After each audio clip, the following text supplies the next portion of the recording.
L'homme est le chef de famille, l'homme est le chef de la femme. Qu'est-ce que cela veut dire dans le cadre du mariage?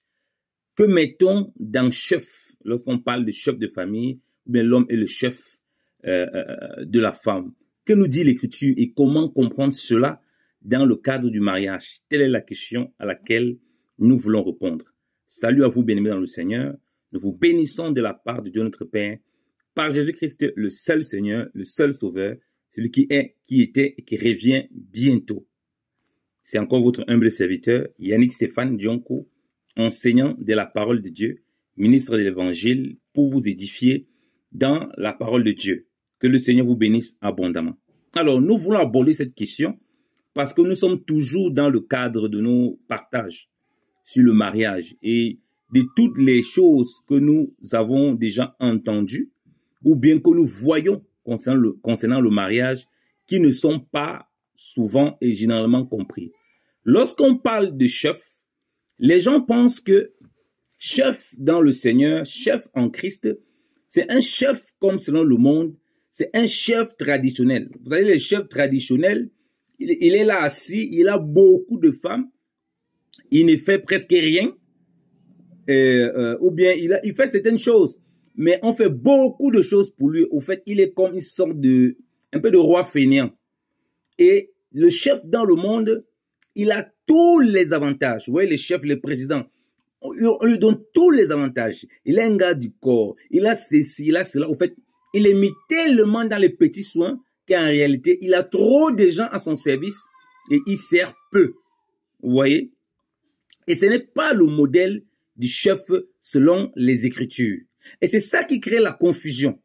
Pourquoi un des problèmes que nous rencontrons dans le mariage par rapport aux hommes qui demandent la soumission à leurs femmes, qui veulent que les femmes soient soumises, c'est qu'ils ne sont pas les chefs selon le modèle biblique. Ils ne sont pas les chefs selon Christ. Ils sont les chefs selon la référence du monde. Comme je dis, le chef selon la référence du monde, c'est quoi?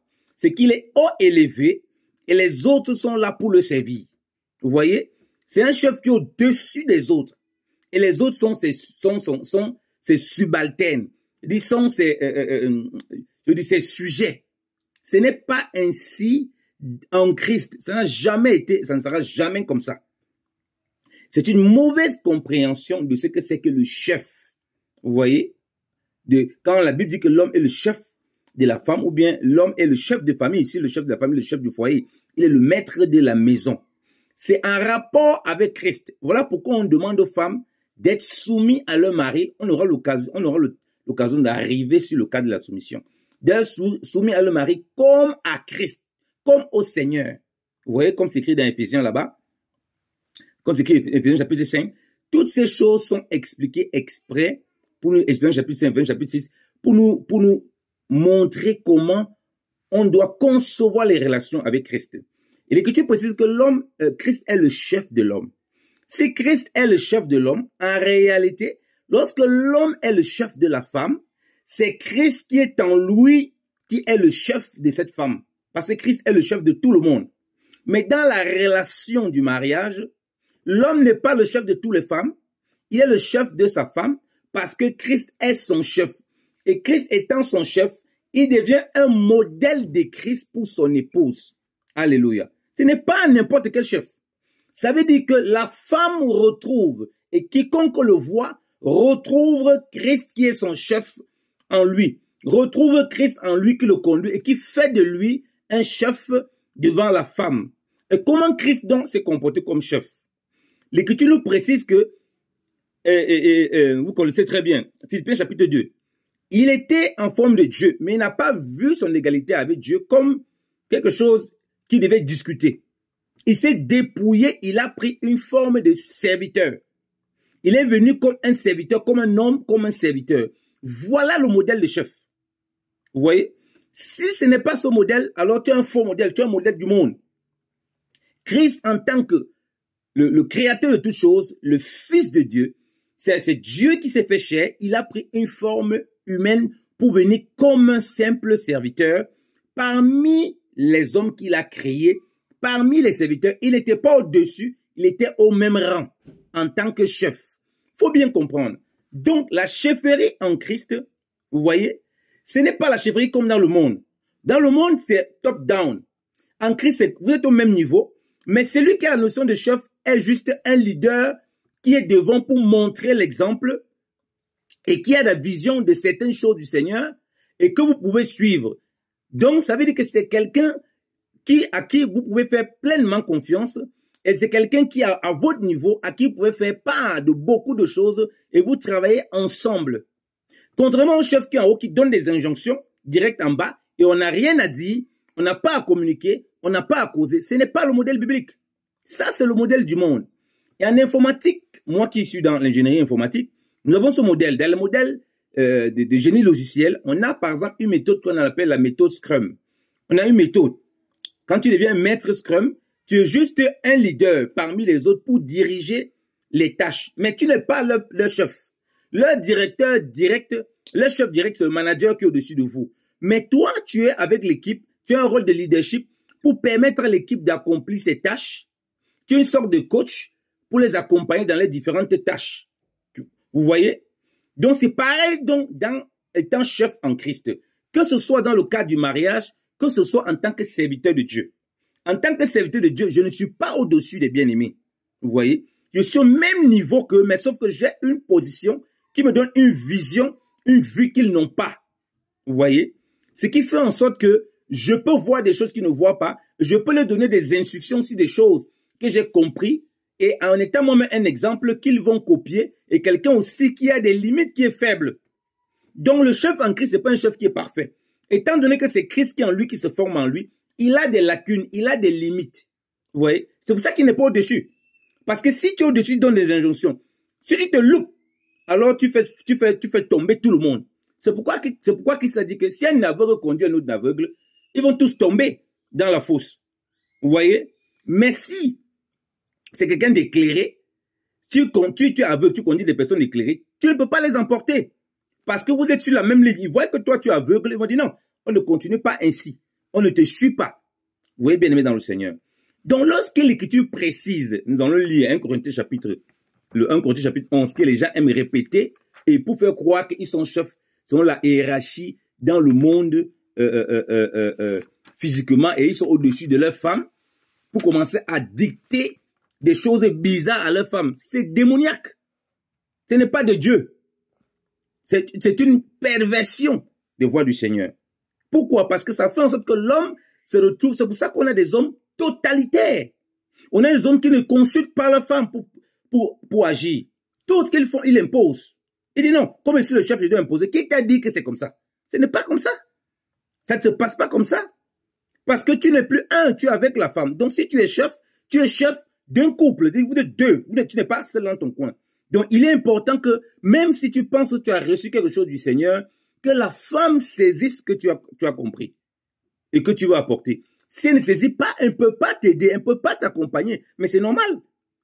Qui peut suivre quelqu'un quand il ne saisit pas la personne, il ne saisit pas ce que la personne a dit? On dit 1 Corinthiens chapitre 1, chapitre 11, à partir du verset 1. Soyez mes imitateurs comme je le suis moi-même de Christ. On demande que tout le monde soit imitateur de Christ. Vous voyez? Christ est le modèle. On l'imite.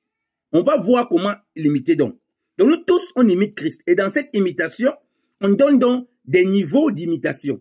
Il y a le niveau d'imitation de l'homme en tant que mari. Il y a le niveau d'imitation de la femme en tant que épouse. C'est le niveau d'imitation. Parce que Christ, il est le modèle de tout le monde. Si on dit qu'on est imitateur de Christ, ça concerne toute l'Église. Hommes, femmes, enfants, tout. En Christ, tu trouves le vieillard, tu trouves la femme, la jeune fille, le mari, le père,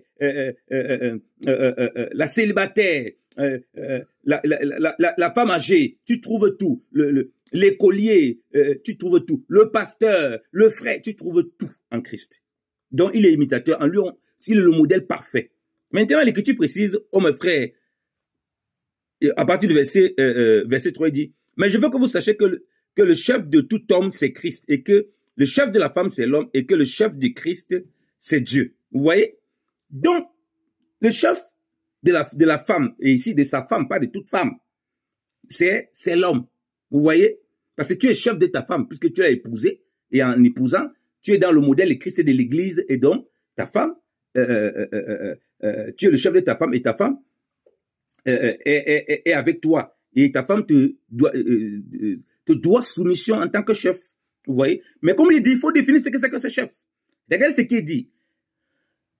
En tant que donc chef, regardez le modèle, puisque tu es imitateur de Christ. Regardez ce que Christ dit lui-même lorsque les disciples sont en train de se disputer pour voir qui est plus grand. Parce que si tu n'as pas compris ça, tu vas comprendre pourquoi tu es un chef dictateur, totalitaire, vouloir toujours imposer, vouloir toujours écraser.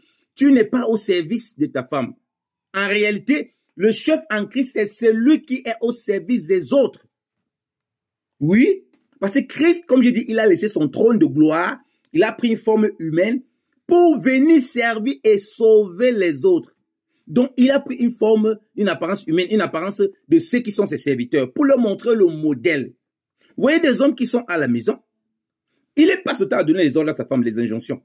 Il ne fait rien. Il ne connaît pas comment on change une couche à un enfant. Il ne connaît pas comment on lave quelque chose dans la maison. Il ne connaît pas comment on lave des habits. Il ne connaît pas comment on nettoie le sol. Il ne connaît même pas comment on peut faire des œufs pour donner même aux enfants. Comment on peut faire même le biberon pour donner aux enfants. Tout ça, c'est la femme qui doit tout faire. Il ne connaît même pas comment on peut faire des courses au marché, bien aimé dans le Seigneur. Mais ça, c'est un scandale. Et on te dit qu'on a des gens comme ça dans les foyers. Mais c'est normal que les foyers ne tiennent pas. Beaucoup ont porté les traditions païennes, les traditions de leur grand-père dans les villages. Ils ont ramené ça dans l'église. Et ils ont perverti donc le mariage. C'est pourquoi le mariage ne tient plus. Les femmes n'en peuvent plus. Parce qu'on a des hommes. C'est pour ça qu'il y a monté des féministes, des féminismes et tout ça. Des rébellions. Les femmes aussi sont rebelles énormément. Parce que la société aussi en Europe ici a amené les femmes à être rebelles. On dit que non, on n'a pas besoin de chefs. Vous avez besoin de chefs. Mais des vrais chefs sont le modèle de Dieu. Vous voyez? Christ a montré le modèle. Il s'est dépouillé. Donc, le chef, c'est celui qui se dépouille, qui prend une apparence de serviteur, qui montre comment on sert, qui apprend à se rabaisser. Parce que le jour demain, il va donner des injonctions. Le jour demain, il va dire que, pardon, c'est moi, chérie, à manger. Il faut que lui-même, on voit que c'est quelqu'un qui est au service. Ma femme fait la liste des courses. Elle me donne. Chérie, j'ai besoin de telle chose. J'ai besoin vraiment de tel truc pour faire des courses, pour faire ça, ça, ça. Je vais acheter et je ramène pour le donner à mon épouse, pour qu'elle cuisine. Quand je vais lui dire, chérie, j'ai faim, s'il te plaît, est-ce que je peux avoir à manger? C'est avec joie qu'elle le fait. J'ai contribué moi-même à acheter les éléments qui ont permis qu'elle puisse faire ce repas. Mais si seulement là, je donne d'abord les injonctions. Jamais il n'y a même s'il te plaît. Vous voyez des chefs qu'on a dans les maisons. Les gens qui ne savent pas mettre s'il te plaît, ils n'ont pas de politesse même dans leurs demandes. Tout ce qu'ils demandent, c'est par obligation.